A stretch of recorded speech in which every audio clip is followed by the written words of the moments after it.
What's up, everybody? It's your boy Showtimedr. This is kind of off topic for the channel, but I wanted to talk about it anyways because it personally affected me so much. So, as some of you might have heard over the last 3 days, the game studio Telltale is shutting down. God, where to even begin with this? So, I've really enjoyed Telltale games like The Walking Dead Season 1 and 2 are my all-time favorites, but I've had fun with like the Batman Telltale series as well as Game of Thrones, even though it was kind of yeah. And then a couple other games, but those were mostly the ones I remember. And I never got to play The Wolf Among Us, unfortunately. Everyone always tells me that one's really good. I have to try to make some time for it at some point here. But it's just another sad example, man, of just greed, I guess is the best way to describe it here. So this right here, this picture in the background, that's why I'm kind of showing the guy who does the picture. I actually had this as a photo for a long time at my bank job before I quit it back in 2016. I actually superimposed on it, "We're a family now." And some of you guys that played The Walking Dead Season 1, you might know some of those characters, but... Que sera sera. So let's get to it here. I want to show you guys. We'll read through the story and then I'll do some commentary on it. So, over the past 14 years, California-based game development studio Telltale Incorporated made a name for itself with its range of well-crafted adventure and story-driven titles that includes hits like The Wolf Among Us, Tales from the Borderlands, adaptations of popular franchises including Batman, The Walking Dead, Minecraft, and Game of Thrones. Sadly, Telltale's journey came to an end last week when it abruptly pulled the plug on the majority of its operations and left between 225 and 250 employees without a job. CEO Pete Hawley explained, that was an intentional cough by the way, that it all came down to poor sales. For immediate release, this is the Twitter here. Today, Telltale Games has made the difficult decision to begin a majority studio closure following a year marked by insurmountable challenges. A majority of the company's employees were dismissed earlier this morning, with a small group of 25 employees staying on to fulfill the company's obligations to its board and partners. CEO Pete Hawley issued the following statement. Just kidding. It's been an incredibly difficult year for Telltale as we worked to set the company on a new course. Unfortunately, we ran out of time trying to get there. But you had a year there, good old Petey. We released some of our best content this year and received a tremendous amount of positive feedback, but ultimately, that did not translate to sales. With a heavy heart, we watch our friends leave today to spread our brand of storytelling across the games industry. Telltale will issue further comments regarding its product portfolio in the coming weeks. Ugh. In addition, it's canceled the highly anticipated second season of The Wolf Among Us. Only 25 members of Telltale staff will remain to complete the existing obligations, like the final season of The Walking Dead. That's still in doubt, unfortunately. It's becoming clear just how poorly this move was handled by management at Telltale. Some former employees reported that they didn't even receive severance pay. Some employees were hired roughly just a week before the abrupt major closure. Some will see their health care expire in just a few short days.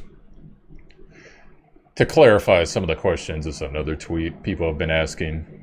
And keep in mind, I am not a company rep. Around 250 people are jobless. Not 225. We did not get any kind of severance. Okay, yeah, they're just citing what they already said in the article.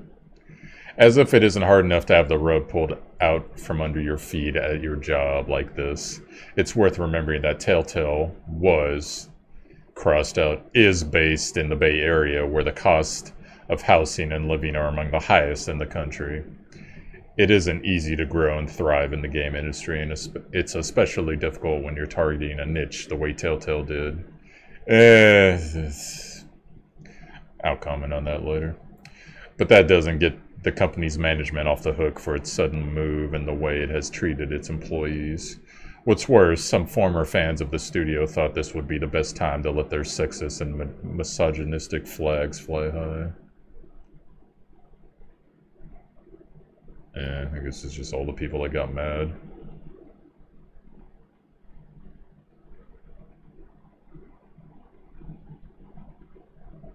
Well, apparently there's some misogynistic stuff flying around there.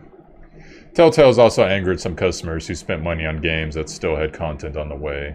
Sadly, some of them can only put their needs ahead of the situation facing Telltale's employees. I'm reading so much sentimental bullshit, but the truth is that they took our money knowing that this could happen. They went out of their way to deceive the consumer, and I demand a refund if I am not delivered ending this game I paid in full. The company should have handled that a lot better. It certainly could have. At the end of last year, it laid off 25% of its staff. It's known for a while that sales have been flagging, and that's been using aging technology that wouldn't serve it well in future titles.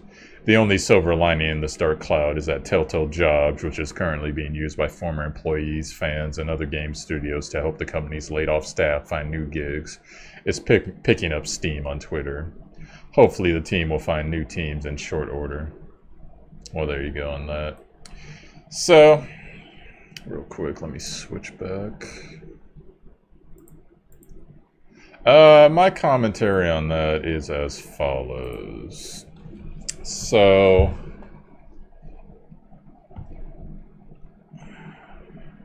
it's a tragic situation whenever people lose jobs, especially in this situation when, you know, you had a bunch of people that basically, they had just apparently hired a fair amount of people within the last month.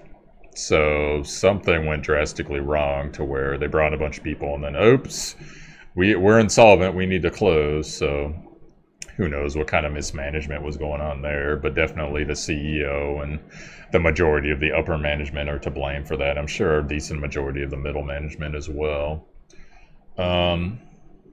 But part of it, to be perfectly honest, part of it, my opinion here, Telltale, they just lost a lot of their good writers. And you could tell the quality on a lot of their content had been lagging when it came from Season 1 of The Walking Dead and Season 2 of The Walking Dead, which, in my opinion, both of those had one really bad episode. Season 1, it was episode 3 for me personally. Season 2 was probably episode 4, maybe 5. No, it was 4. 4 was the worst episode. And, you know, but these things happen when you gotta kind of force dramatic shifts and changes.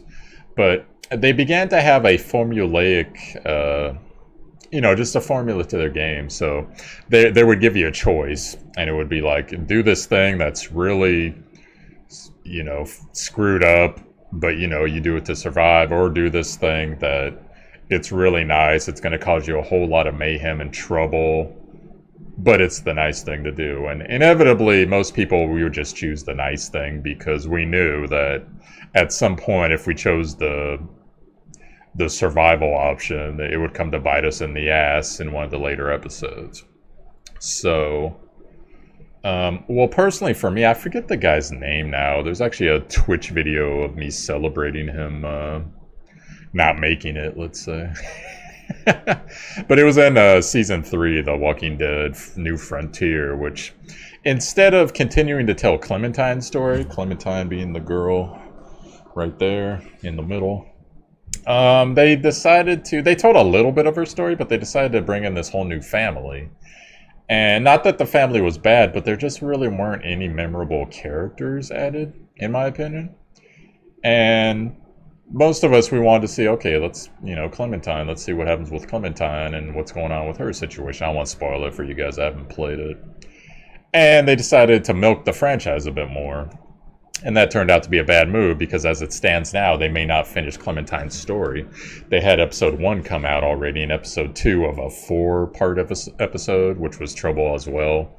Because normally Walking Dead are seasons, or series rather, in the game are 5 episodes. So, well, the writing was noticeably worse. The characters were noticeably worse. One of the things that really sucked was there was a point where you had the chance to go against this guy who was like a completely new character who was kind of being a dick versus Clementine, who we had grown to love in seasons 1 and 2, right?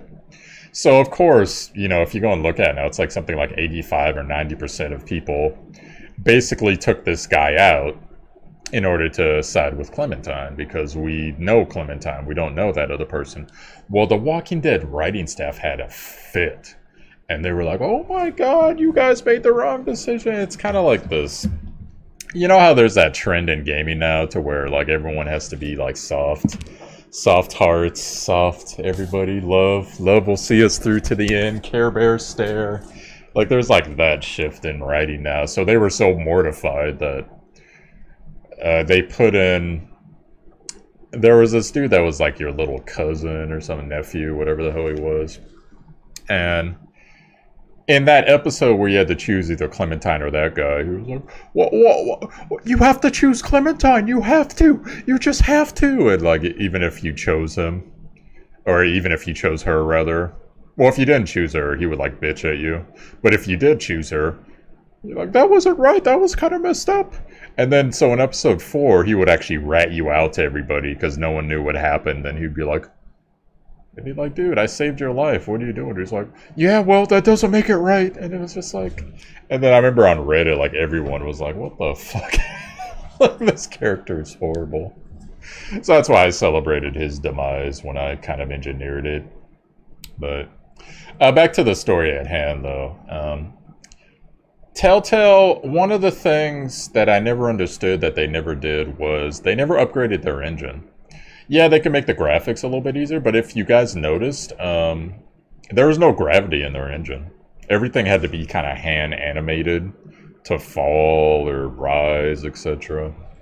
And so it's just like, it never made any sense, because I'm like, how are you guys landing? Like, you got Guardians of the Galaxy, you got Game of Thrones, you got The Walking Dead, you got Lego, you got, you know, all of these like AAA licenses. It's just like, how come you guys aren't dramatically improving your quality? Like, what's going on? And probably what was happening was there was lots of money mismanagement from the corporate side.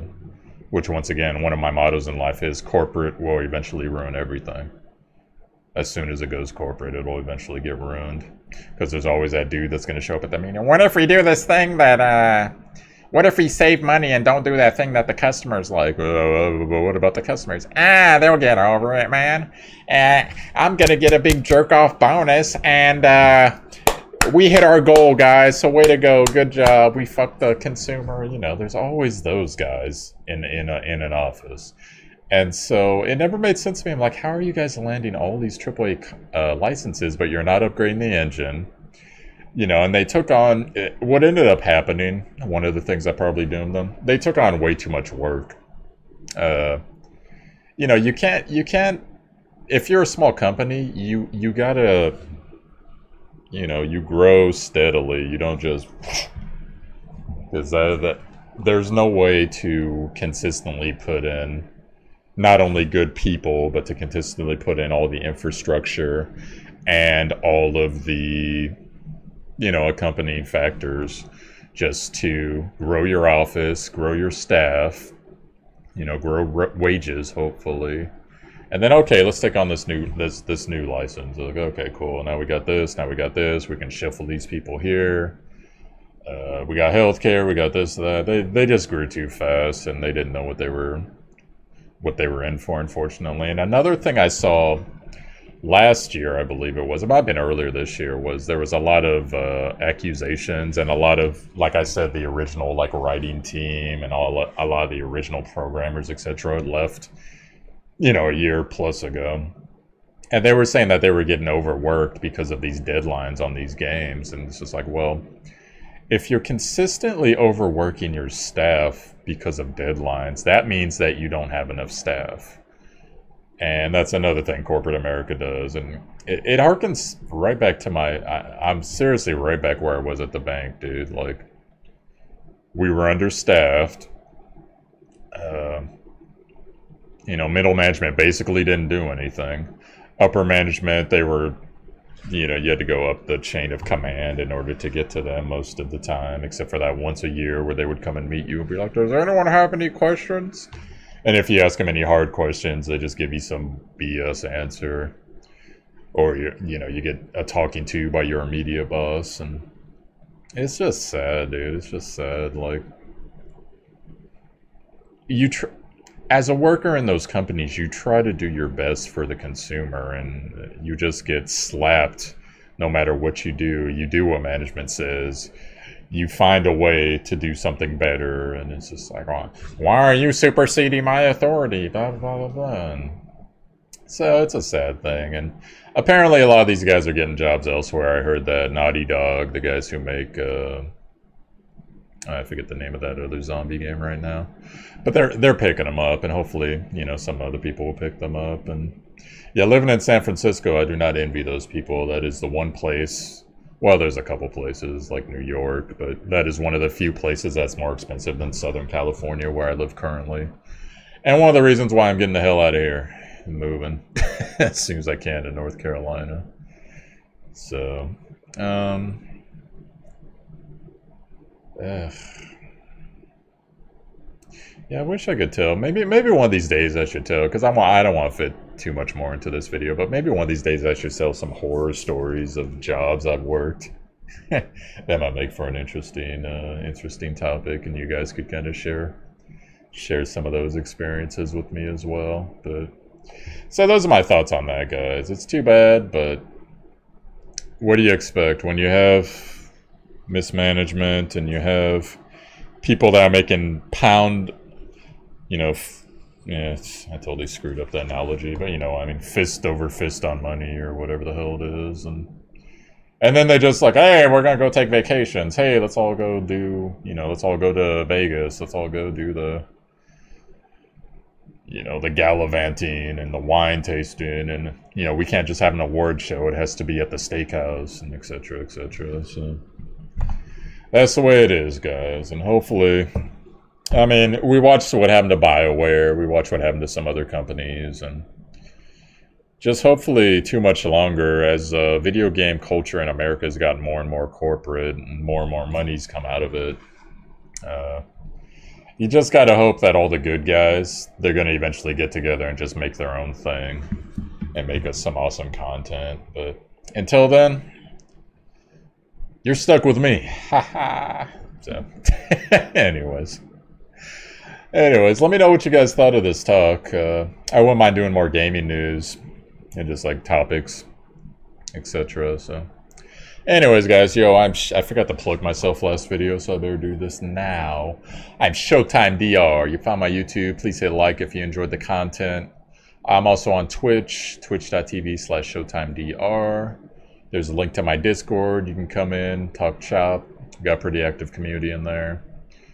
Playing a couple mobile games. We got some general chat, anime chat, etc. Movie nights. And I always say "and" when I have nothing else to say. Ta-da! So, have a great day, guys. I hope you're doing well. Peace.